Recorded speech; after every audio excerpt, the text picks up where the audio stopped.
जय श्री कृष्णा। राधे राधे फ्रेंड्स, कैसे हैं आप सब। मेरे लड्डू गोपाल चैनल में आप सबका स्वागत है फ्रेंड्स। आज मैं आप सबके साथ शेयर करूंगी सफला एकादशी की पूजा विधि फ्रेंड्स। सफला एकादशी की हार्दिक शुभकामनाएं आप सबको फ्रेंड्स। सबसे पहले देखिए, सफला एकादशी के दिन सुबह स्नान करिएगा तो स्नान करने वाले जल में आप थोड़ा सा गंगा जल मिला लीजिएगा तो आपको गंगा स्नान का फल प्राप्त हो जाएगा। तो घर पर अगर आप स्नान करते हैं तो स्नान वाले जल में थोड़ा सा आप जो है ना पानी में गंगा जल मिलाकर स्नान कर लीजिएगा। उसके बाद स्वच्छ वस्त्र पहन कर जहाँ पर पूजा की चौकी लगाइएगा वहाँ अच्छे से साफ सफाई कर लीजिएगा।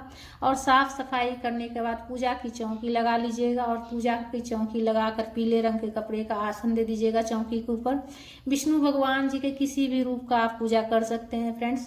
तो विष्णु भगवान जी को मैं विराजित कर दी हूँ और गणेश जी को भी आपको विराजित करना है। कथा की पुस्तक हो तो वो भी आप विराजित कर लीजिएगा पुष्प का आसन देकर, या फिर आप तिल का आसन दे दीजिएगा। अक्षत का प्रयोग नहीं कीजिएगा। लड्डू गोपाल जी अगर आपके यहाँ हो तो आप लड्डू गोपाल जी की भी पूजा कर सकते हैं। तो लड्डू गोपाल जी हमारे यहाँ है तो देखिए, पुष्प का आसन देकर हम सबसे पहले लड्डू गोपाल जी को विराजित किए हैं स्नान कराने के लिए। तो उस दिन देखिए, आप पंचामृत भी स्नान करा सकते हैं, दूध दही से भी आप स्नान करा सकते हैं, गंधोदक स्नान करा सकते हैं, या फिर स्वच्छ जल में गंगा जल मिलाकर भी आप स्नान करा सकते हैं। तो स्नान कराने वक्त जो है ना आप ओम नमो भगवते वासुदेवाय का जाप कर लीजिएगा।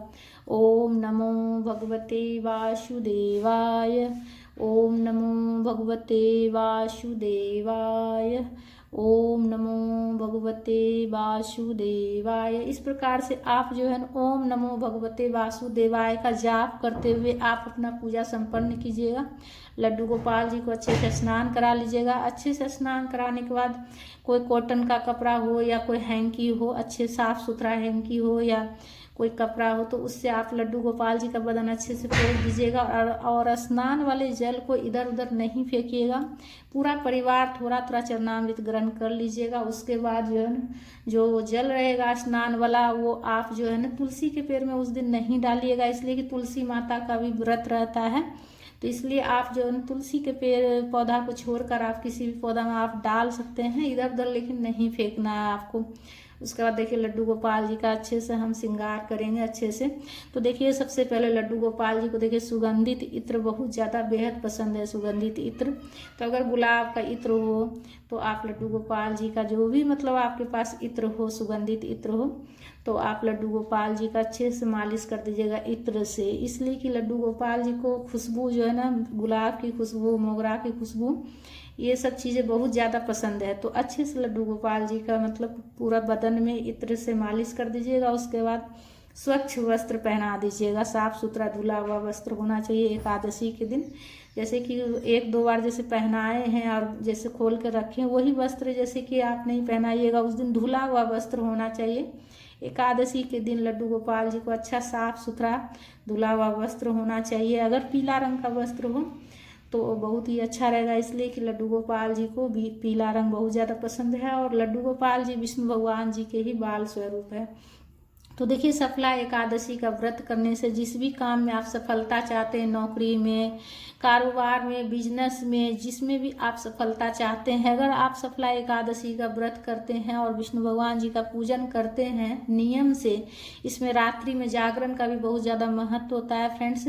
जागरण करने से ही, एकादशी के व्रत में जागरण करने से और पूजन करने से ही व्रत जो है ना पूर्ण होता है, और कथा सुनने से। तो अगर आप व्रत करते हैं नियम से और जो है ना जागरण करते हैं एकादशी के दिन तो बहुत ही अच्छा होगा फ्रेंड्स।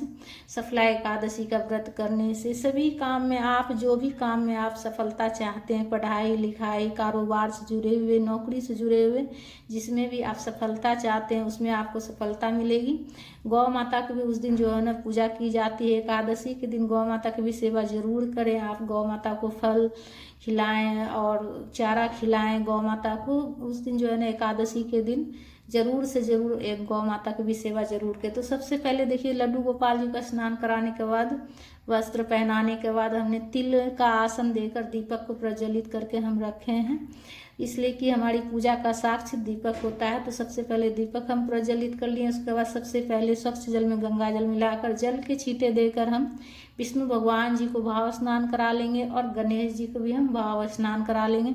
उसके बाद हम वस्त्र के स्वरूप में कलावा समर्पित करेंगे विष्णु भगवान जी को।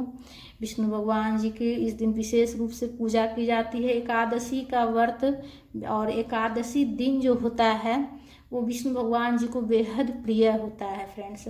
और जो भी भक्त एकादशी का व्रत करते हैं और विष्णु भगवान जी की पूजा सेवा करते हैं और एकादशी का व्रत करते हैं तो विष्णु भगवान जी की उसके ऊपर विशेष कृपा होती है।